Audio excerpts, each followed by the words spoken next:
இறையேசுவிலே பிரியமான சகோதர சகோதரிகளே, உங்கள் எல்லோருக்கும் ஆண்டவராகிய இயேசு கிறிஸ்துவின் பெயரால் காலை வணக்கங்கள் மற்றும் வாழ்த்துக்கள். நான் உங்கள் அகஸ்டின் வேதிகர். இன்று மே மாதம் 12ஆம் தேதி 2026ஆம் ஆண்டு. ஆண்டவரின் மடியில் 5 நிமிடங்கள். சகோதர சகோதரிகளே, திருவிவிலியம் இவ்வாறு கூறுகிறது: நான் நெருக்கடி வேளையில் ஆண்டவரை நோக்கி மன்றாடினேன், அவர் எனக்கு உதவி செய்தார் என்று.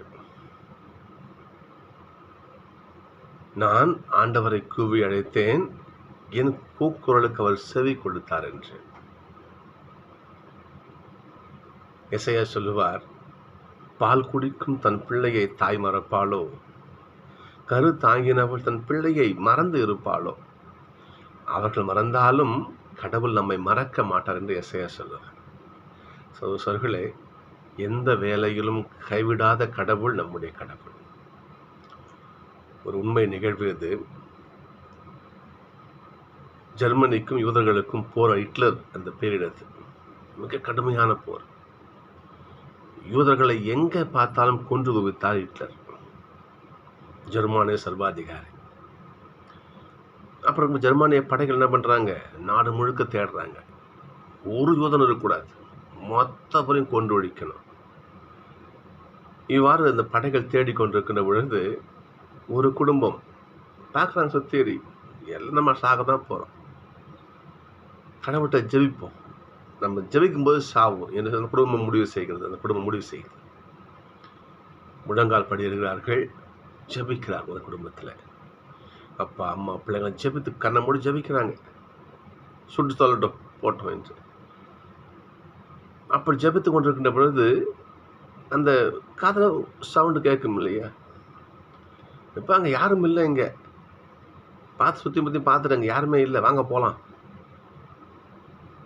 எல்லாம் பாருயா, அட ஒன்றும் இல்லைப்பா, ஏதோ பனி மூட்டமாக வேறு மேகம் மாதிரி இது ஒன்றும் இல்லைப்பா, இங்கே யாருமே இல்லைங்க, வா போகலாம் என்று அவர் அந்த ஒலி அவர்களுக்கு கேட்குது.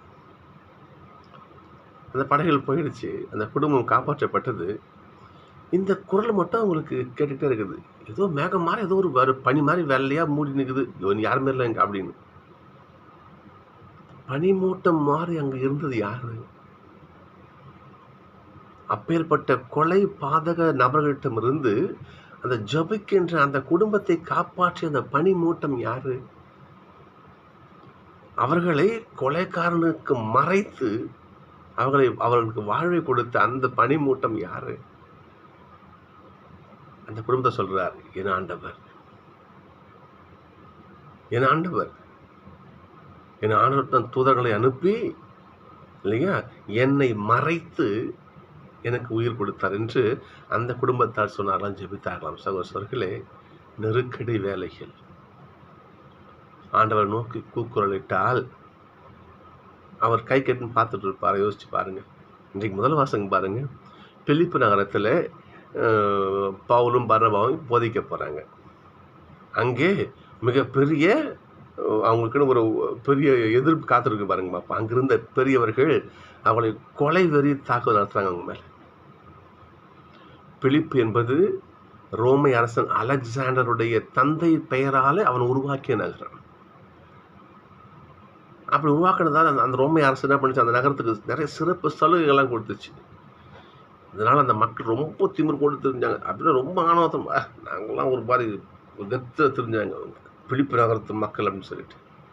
கடவுளை ஏற்றுக்கல, அவங்க இஷ்டத்துக்கு வாழ்ந்தாங்க. பவுல் அங்கே போய் போதிக்கிறார்.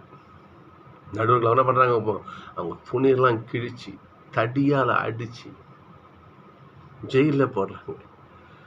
சாதாரண ஜெயிலில், உள் சிறை, ஜெயிலுக்குள்ளே இருக்கிற பாதாள சிறை வச்சிங்களேன், பாதாள சிறை, உள் சிறையில் போடுறாங்க. தப்பிச்சு வரக்கூடாது இல்லையா? ஆண்டவருக்கு காபந்து செய்கிறார். சகோதரர்களே, சங்கிலாம் அறுத்துன்னு விழுது. அந்த வாட்ச்மேன், அங்கே இருக்க சிறை காவலர் பயப்படுறோம், ஐயா எங்கே போயிட்டுங்க, ஏதோ போச்சு, உங்களை தப்பிக்க விட்டுட்டேன், நான் செத்த, நான் சாகிறதுக்கு முடிவுக்கு அந்த கவாலி வரான். பவுல்லாம் கத்துறாரு அங்கே, எப்பா உனக்கு ஒன்றும் பண்ணிக்காத, இங்கே தான் இருக்கணும்னாங்க. பார்க்குறாங்க, உள்ள இருக்காங்க. பிறகு அந்த சிறை காவல் அதிகாரியுடைய குடும்பம் மனம் மாறி திருமுழுக்கு பெறுகிறது. சகோதரர்களே, சிறையில் ஜெபித்தார்கள். ஆச்சு பாருங்க. கடவுள்கிட்ட வேண்டாங்க, அவங்க நன்றி சொன்னாங்க. கடவுளுடைய கிருபை அவளை காப்பாற்றியது. தானியேல் நெருப்புக்கு ஜெபித்தார், கடவுளை காப்பாற்றினார். சகோதரர்களே, ஜெபிக்கின்ற குடும்பம் கோடி பெறும். நான் சொல்ல பாருங்க பார்ப்போம், இங்கே உங்களுக்கு துணையாளர் அனுப்புவேன். அந்த துணை நம்மளை அந்த துணையாளர் நம்ம அழிய விட மாட்டார். இன்னைக்கு திருப்பாடல பாருங்க பார்ப்போம், தாவீது அரசர் பாடுகின்ற பாடல் பல்லவியை பாருங்க. ஆண்டவரே, உமது வல கையால் என்னை நீர் காப்பாற்றுகிறீர். என்ன வார்த்தை பாருங்க. கடவுள் நம்மை நம் ஒவ்வொருவரையும், நம் பிள்ளையாக ஒவ்வொருவரையும் நம்முடைய வல கையால் தன் வலிமையான கரத்தால் காவல் செய்கிறார். சகோதரர்களே, நெருக்கடி வேளையில் ஆண்டவரை கூவி அழைப்போம்.